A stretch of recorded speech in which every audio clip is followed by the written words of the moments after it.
ते म्हणतात येस आमचं ईव्हीएम सरकार आहे, पण ते every vote for Maharashtra machine, every vote for machine, Maharashtra machine, फडणवीसांचं एव्हरी वोट फॉर मशीन असं आहे ते. उद्धव साहेब बीड आणि परभणी अजूनही अशांतता आहे, संवेदनशील विषय त्याच्याबद्दल खरं म्हणजे सभागृहात आता आम्ही विषय मांडण्याचा प्रयत्न केला, परंतु मग सभापती महोदयाने सांगितलं, कारण कोणी उठून उत्तर देत होतं, काय जबाबदारी कोणाला आहे की नाही, गांभीर्य कोणाला आहे की नाही, आणि ते तशी उत्तर आम्हाला ऐकायची नाहीयेत.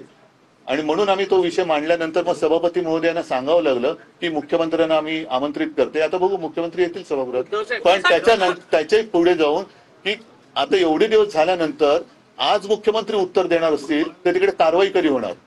आमचे विरोधी पक्षनेते आमदारच तिकडे जाऊन आले, त्या कुटुंबियांना पण भेटून आले, पण अजूनही त्या लोकांना न्याय मिळत नाहीये. आणि न्याय मिळणं ही घटना घडल्यानंतरची गोष्ट असते, मुळात ही घटना घडू कशी शकली आणि त्याच्यावरती सरकार काय करणार आहे.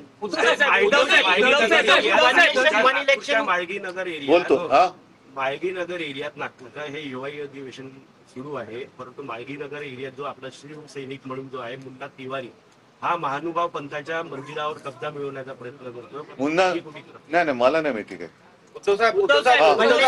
वन नेशन वन इलेक्शनच्या बद्दल आता सध्या देशात जे काय चाललेले ते सगळे विषय, जसं अदानी आहे, इतर काही गोष्टी आहेत, ह्याच्यावरनं दिशाभूल किंवा लक्ष भरकटवण्यासाठी हा विषय आणला जातोय.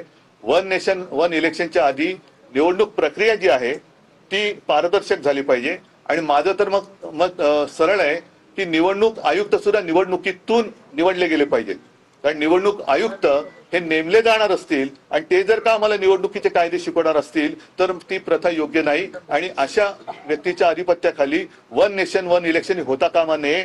पहिल्या प्रथम निवडणूक आयुक्तांना सुद्धा निवडणूक प्रक्रियेतून त्यांना निवडण्याची प्रक्रिया झाली पाहिजे. मग कोणाची मतं घ्यायची, कशी घ्यायची हे ठरवावी लागेल, पण निवडणूक आयुक्त सुद्धा मुळामध्ये निवडून आला पाहिजे, तरच त्याला निवडणूक आयुक्त मानलं गेलं पाहिजे. आणि ही जी काही शंका आहे, एकदा जर का यांना वाटत असेल की एव्हरी वोट फॉर अमुक एव्हरी वोट, मग तुम्ही का बॅलेट पेपरवरती एका साध्या गावाचं मार्केटवाडीमध्ये बॅलेट पेपरवरती निवडणूक घ्यायला तुम्ही का घाबरता? जर का सगळ्यांनी मतं तुम्ही म्हणता तसं महाराष्ट्रासाठी दिले, अमुक दिले, तमुक दिले, मग तीच मतं त्या बॅलेट पेपरने येतील ना. आता काय होतंय की ईव्हीएम मध्ये मी काही टेक्निकल असं काही हे नाहीये, तज्ञ नाहीये, परंतु पूर्वी मी बॅलेट पेपरवरती मतदान केलेलं आहे, आपल्यापैकी काही जणांनी केलेलं असेल. लोकशाहीमध्ये मी मत कोणाला देतो आहे आणि माझं मत कुठे जाते हे शेवटपर्यंत मला कळलंच पाहिजे.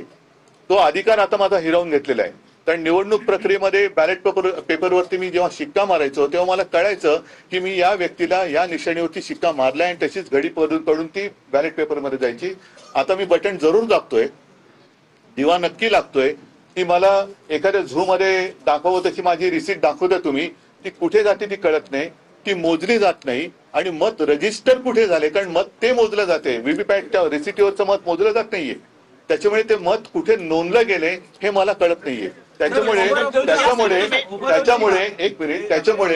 मुळामध्ये मला असं वाटतं की लोकशाही किंवा मतदानाची प्रक्रिया आहे ही पारदर्शक असली पाहिजे आणि ती पारदर्शक झाल्याशिवाय वन नेशन वन इलेक्शन होता कामा नये. कारण आता जे काय महाराष्ट्रात घडलंय ते महाराष्ट्रातल्या सर्वसामान्य जनतेला पटलेलं नाही आणि हे पटलेलं नसताना त्याच्या डोक्यावरती निवडणुका अशा पद्धतीने लादू शकल्या जात नाहीत.